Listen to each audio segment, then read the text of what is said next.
Hey everyone, so in this video I'm going to create a public list on Google Maps, add Google Maps list to Google search.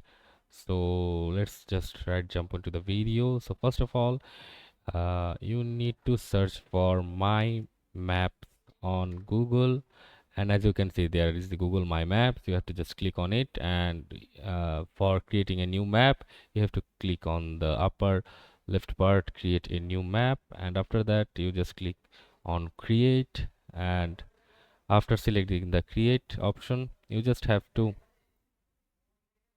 uh, uh, select like that already selected untitled layer, so you can just import or just manually click any location you want to list. So for that you have to click on the add marker button here. As you can see, click on that and just zoom into your location and click on the location you want to list. As you can see, it's written as point 3.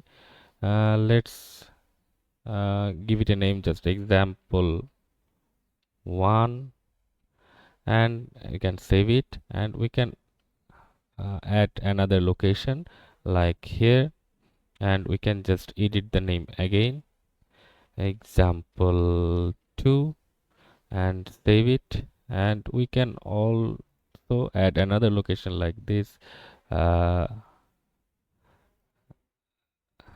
and rename it like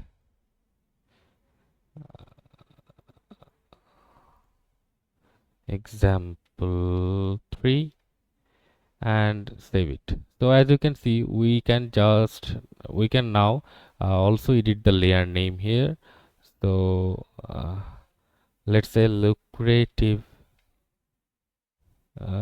lucrative spots, and after that we can select on save. And after that, as you can see, there is a thing that untitled map.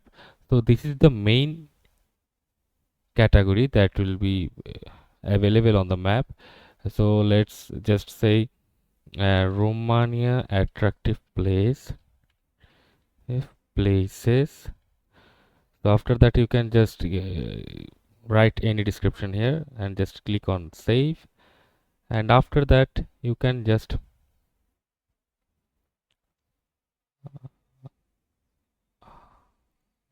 publish this map, click on share, and after that here we can see there are options like anyone with this link can view, and after that you have to select let others search for and find this map on the internet. After selecting this one, anyone can find the place you have just created, like Romania attractive places, and you can also copy this link and share into your blog, YouTube video, or anywhere to promote this. And you just can also share on Drive, and you just close it, and it's already published. So that's it for this video. See you on the next one.